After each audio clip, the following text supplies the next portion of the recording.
Anyways, hi everyone, this is Kivo Vlogs, a Filipino actor based in Saudi Arabia, and welcome back to my channel. For today's video, ladies and gentlemen, hindi na pala si Jim Panot ang tawag natin sa kanya, okay? Hindi na si Jim Panot kasi alam niyo kung sino siya?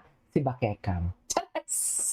Si Bakekang siya for today's video, okay? Si Bakex. Si Bakex yung tawag natin sa kanya. Huwag na si Jim Panot kasi parang hindi nakakadulog ng puso yung Jim Panot. Dapat Bakex.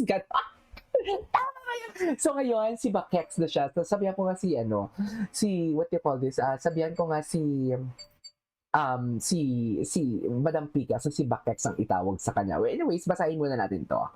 So yeah, panoorin natin to. Wait lang. Fake news po yung pinakalat ni Panot na hindi kami nanood ng USR. Bobo talaga. Ano alam mo sa sked namin? Wala. Haris nakapost na nga ako ng review. Pati ibang defenders nanood na ang BRS by the late early Feb pa lang nag-request ng black screening. But wait lang ang schedule ni Barbie. Wala tayong magagawa sa Bobo. Wala talaga, ma'am. Hayaan na natin siya.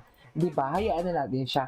Barbie fan ba talaga yan? Kailan nakakita ng Barbie fan daw pero malamya review sa USR at natutuwa sa pamalita na pinull out ito sa sinihan. Totoo. Diba? Yan nga din talaga ang aking tanong. Diba? Wait, ano to? Natutuwa, walang barda. Bibi daw pero lagi may David sa content. Di ka totoong Barbie fan nagpapanggap. Actually, ma'am, totoo, mauubos na yung energy natin sa kanya. Bobo lang talaga siya. Hayaan natin si Bakex. Si Bakekang na talagang itatawag ko sa kanya for today's video. Dati for clout and now kuno Bibi fan pala content mo pa David at Barda. True, wala na kasi siya makain. Kahit yung mga post niya sa TikTok na wala namang kita, post niya sa Facebook, hindi naman nagtitrending, wala na. Down na talaga siya. Anyways, Hi Barbie, so you joined the Women's Run today and you message this Women's Month po. Any message this Women's Month? I'm just so proud to all the ladies na nakatakbo ko today. Ang gaganda ng mga katakbo ko. I felt very safe kasi I'm around all the women and well, a wise woman once said, men have no right to tell women to shut up. okay. Isapin mo ako.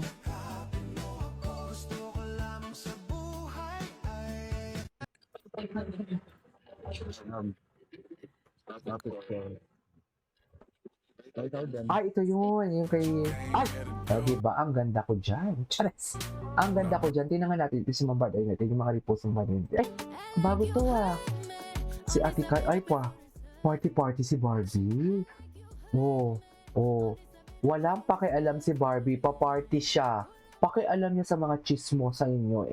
Wala naman siyang inaapakang tao. She's living the life. Chares! Diba? Ganyan dapat. Diba? She's living the life. Ganda ni Barbie dito. Hello. Ang ganda ni Barbie doon. Atake si Barbie dyan. Loko. Ganyan ba talaga dapat, Bem? Living the life. Ito yun. Ito nga, birthday ni Miss Ayan. Happy birthday, Miss Ayan. Thank you for taking good care of Barbie and David. Diba? Ano to? Blind item. Isang very promising at controversial na, alam mo, nagugwapuan ako sa batang ito. Hindi showbiz, no? Hindi siya showbiz. Hindi siya Pero nasa showbiz. sports siya, larangan ng sports, na sikat na bata. Huwag na natin masyadong pangalanan. Paano nyo malaman kung sino? Ito daw, napakabait talaga na bata because he doesn't live with his father, with his real father. Si Eman. Okay. Kumbaga, he lives with his mother, with a stepfather. Okay. Yung father niya, yung biological father niya may asawa ng iba, di ba? May pamilya na. Sumikat, naging senador, naging sports. Ano ba yan? Ay, hindi ba? Naka-live tayo. Sorry. Sasabihin ko pa naman, may pagkanega yung kwan, yung item. Pero so ba? Oo. Sorry.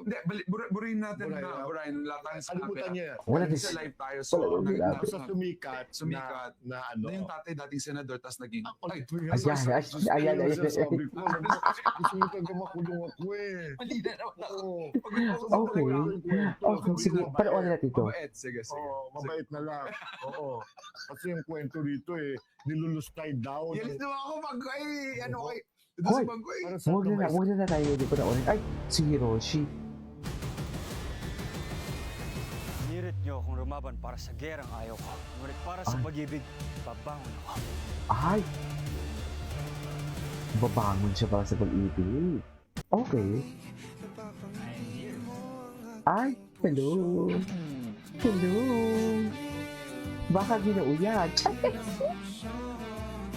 Baka ginoo yan.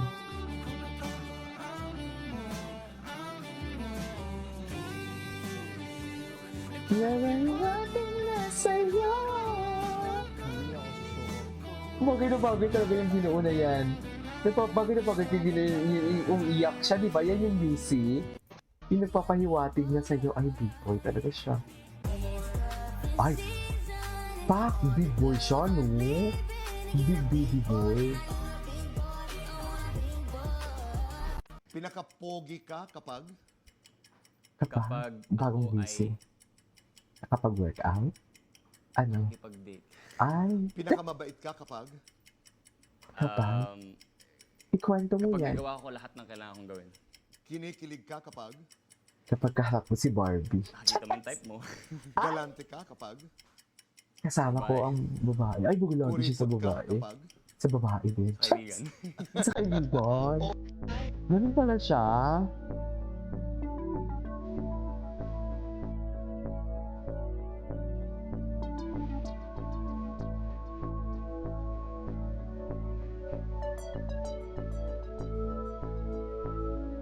Okay.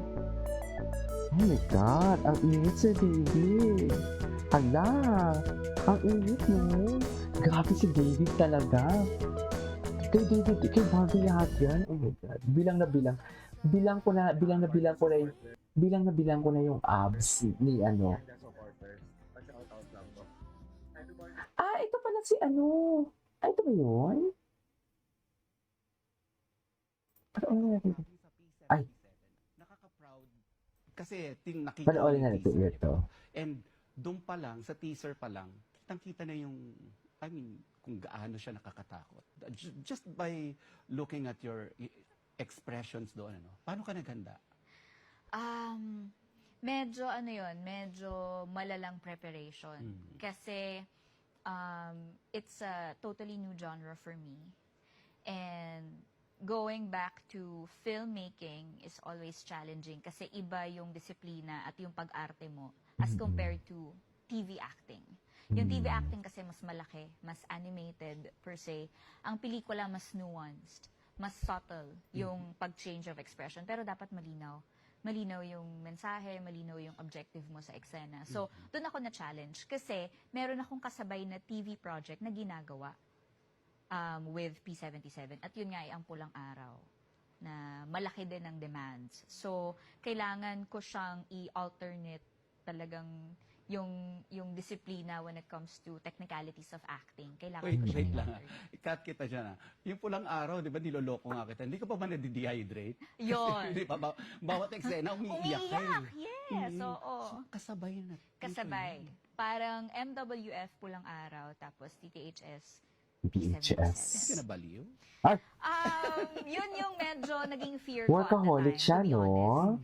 And Workaholic sabi ko kasi nga, talaga siya. Kaya malaking tulong sa akin na malakas yung support na nakukuha ko from my team, from my family, kasi they keep me grounded and they keep me sane.